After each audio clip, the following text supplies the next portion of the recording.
الرحمن الرحیم۔ گزشتہ کچھ پروگراموں کی طرح آج کا پروگرام بھی مولانا مودودی رحمۃ اللہ علیہ کی ذاتی زندگی سے متعلق ہے۔ کتاب وہی ہے، خواجہ اقبال احمد ندوی کی کتاب مولانا مودودی کی رفاقت میں۔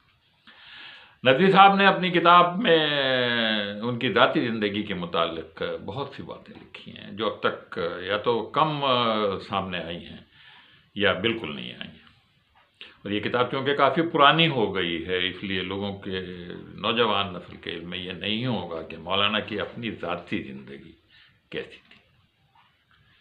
ندوی صاحب دارالاسلام پٹھان کوٹ میں بھی 2 مرتبہ مولانا کے ساتھ رہے اور پھر لاہور میں بھی رہے۔ وہ تقریباً ان کے ایک سمجھ مینیجر کی حیثیت رکھتے تھے، سارے کام وہ نمٹاتے تھے، ان کے خطوط کے جوابات کی نقل وہ تیار کیا کرتے تھے، فائلوں میں وہ رکھا کرتے تھے، ان کے ساتھ ہر جگہ جایا کرتے تھے۔ ان کی زندگی کے بہت سارے کوشے اور پہلو ان کے علم میں۔ وہ فرماتے ہیں کہ مولانا مودودی کی ذاتی زندگی بہت سادہ تھی۔ وہ ایک نفیس شخصیت تھے، صفائی ستھرائی ان کی زندگی کا لازمی حصہ تھا۔ بہت عمدہ صاف ستھرے کپڑے پہنتے تھے مگر بہت قیمتی نہیں ہوتے تھے، وہ بہت صاف ستھرے ہوتے تھے۔ سفید کرتا پاجامہ ہوا کرتا تھا۔ ندوی صاحب کو ان کے گھر میں ان کے بستر پر سونے کا بھی موقع ملا۔ وہ کہتے ہیں کہ ان کا بستر، میں حالانکہ گریز کر رہا تھا لیکن مولانا کہہ کر گئے کہ نہیں، میری غیر موجودگی میں آپ نے اس کمرے میں سونا ہے، آپ نے اس بستر پہ سونا ہے۔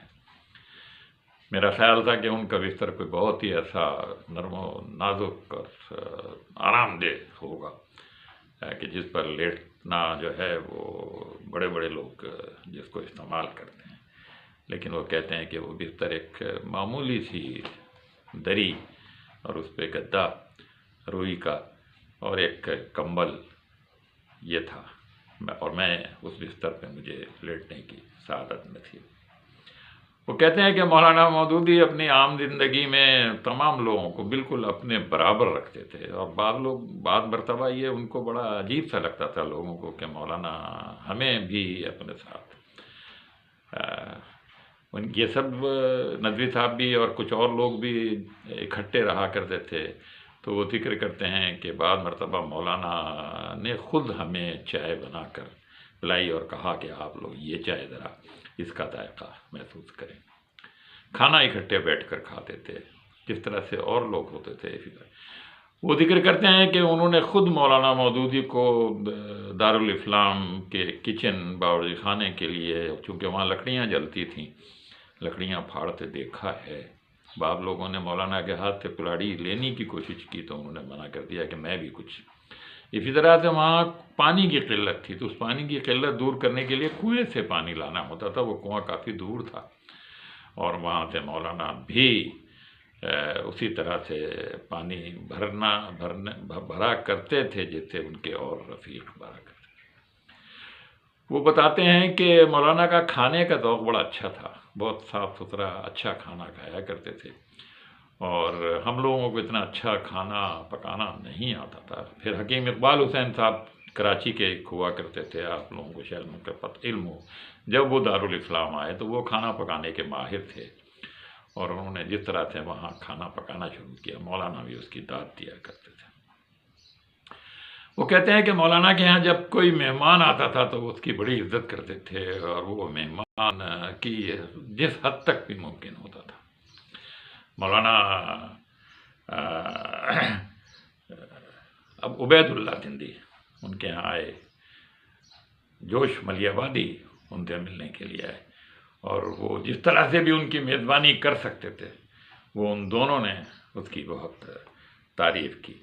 ان سے اختلافات کے باوجود جس طرح سے ان کو چھوڑنے کے لیے باہر تک آتے تھے، بلکہ جوش صاحب کو تو حیدرآباد دکن میں جب ان کو وہاں سے نکال دیا گیا تھا اور سارے لوگ ڈر کی وجہ سے نظام کے جو صاحب سے ملنا بند کر دیا تھا، تو مولانا مودودی اور ان کے بھائی وہ 2 واحد اشخاص تھے جو ریلوے اسٹیشن پر جوش صاحب کو چھوڑنے کے لیے آئے تھے، اس بات کی پرواہ کیے بغیر کہ اس کا اثر ان کے یہاں قیام پر کس طرح پڑے گا۔ یہ دراصل ان کے طرز زندگی کے مختلف گوشے تھے، اور مولانا وہ لکھتے ہیں ندوی صاحب کہ مولانا کی زندگی کوئی راز نہیں تھی، ایسی نہیں تھی کہ جو کچھ چھپی ہوئی ہو، کچھ چیزیں لوگوں کے سامنے ہوں، کچھ چیزیں لوگوں کے سامنے عالم اور فقی اور مدبر کے طور پہ ہوں، اور کچھ گھریلو زندگی اور طرح کی ہو، جیسے کہ عام طور پہ ہمارے ہاں لیڈروں کی ہوتی ہے۔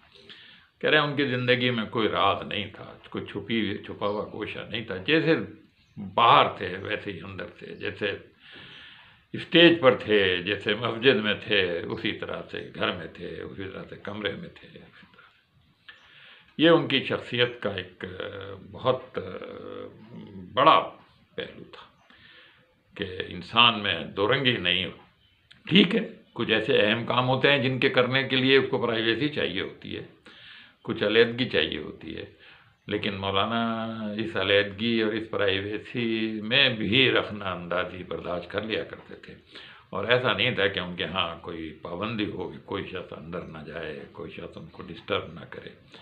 نذیر صاحب لکھتے ہیں کہ ہم بہت مرتبہ ان کے کمرے میں گئے اور ان کو لکھتا ہوا پایا، اور ان کو مستغرق پایا تحقیق میں، ہر طرف ان کی کتابیں ہم نے پھیلی بھی دیکھی، لیکن ہم نے کبھی مولانا کے ماتھے پر شکن نہیں دیکھی کہ یہ کیوں اس وقت بغیر۔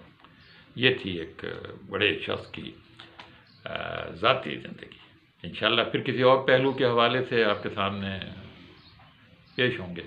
انور شیر کو اجازت دیجیے، اللہ حافظ۔